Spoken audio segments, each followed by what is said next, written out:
Hello and welcome to another drawing video. This one is one where I am learning how to figure draw from a book, specifically Bridgman's Complete Guide to Drawing from Life, the 5th edition. It's very sketchy in the style that he uses, but literally on the first page, knowing how us novice artists are all super gung-ho, he has us started on drawing the complete figure, and to be honest, the instructions were a little difficult to follow along with. Actually, not the instructions, but the photos.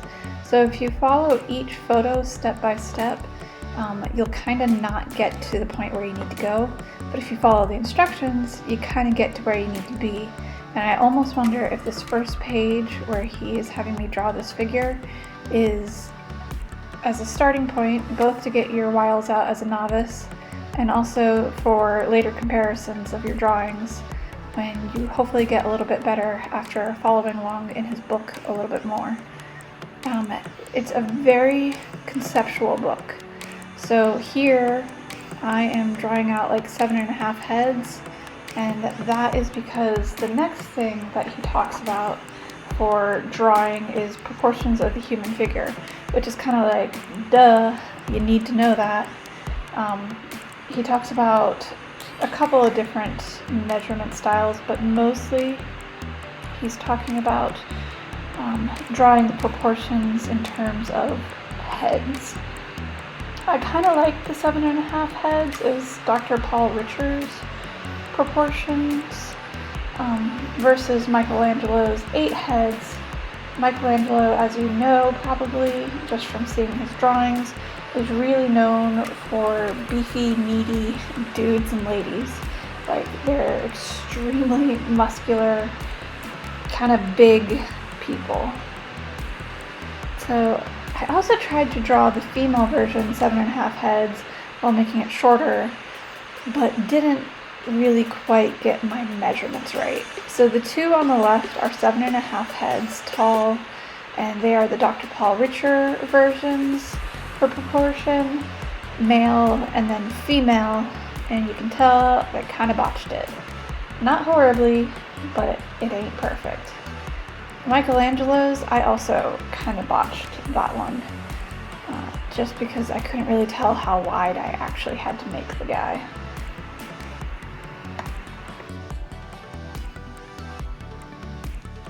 It took kind of a while to be able to create all of these different proportional figures.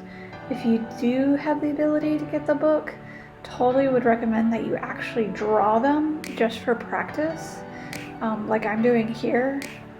The original intent of this video channel was not necessarily to just draw and show you what I could do, because really I'm kind of still learning.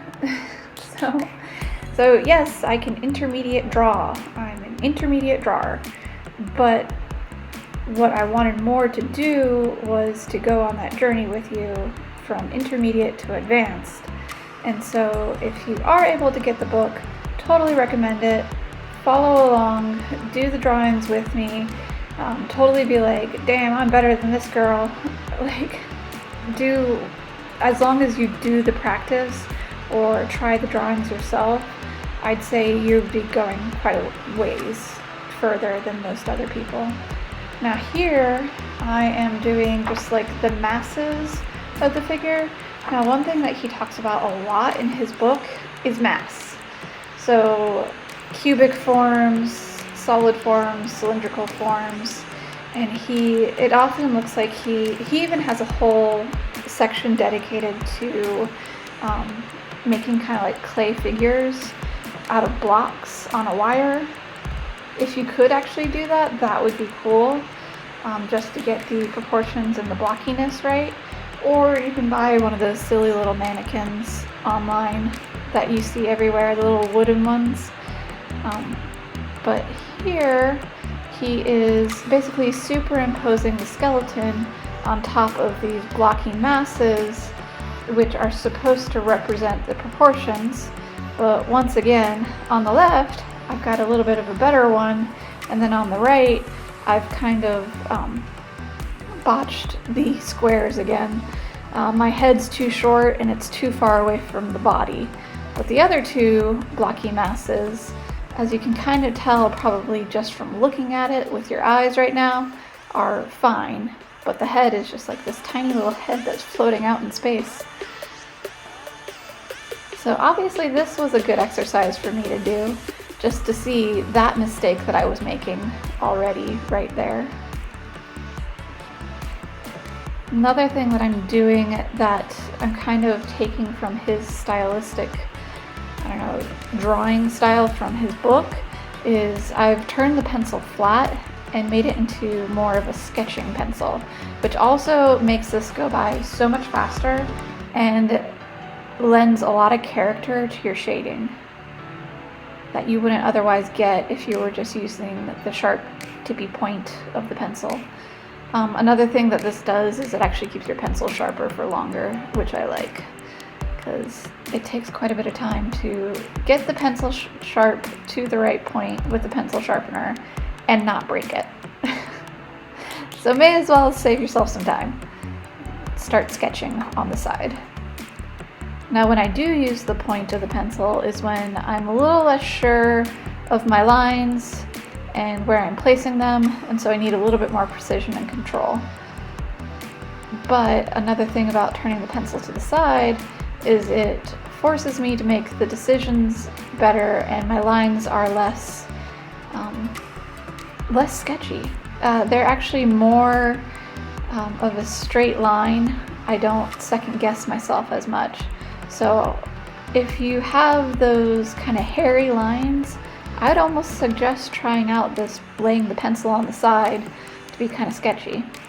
Now on this one on the left, he talks about how the form is square and then the neck is round, the shoulders are kind of square, the rib cage is round, then you connect to a square kind of hip, and then your leg is round, your hamstrings, and then you have a square knee that connects to a triangular calf, and then a square ankle. So just to kind of wrap my head around that, I just drew what he drew, showing how square or round each of the component parts were. This is in the wedging and interlocking part of the book, where he's like, you could literally draw these forms, get an idea of the figure without having to actually draw the wedging and interlocking just yet, or having to know how that looks just yet. Basically, he's building up us to draw a guide for ourselves to be able to both imagine the figure and kind of simplify it and break down the structure so that we can get it right in the future. And then on the right hand side, you can see myself drawing or starting another little sketch from his book. This one is about balance. And if you've ever done yoga and tried to do a headstand or a handstand, this will be extremely familiar to you. Now, I didn't get my proportions or how big or small the drawing should be correct, from top to bottom or vertically, but I was pretty proud about how well I was able to balance this. When you do a handstand like this, your shoulders are in line with your ankles like that, and I thought I did a pretty darn good job of representing what he represented in his book for balance. And the proportion between the two, the symmetry around that dotted line.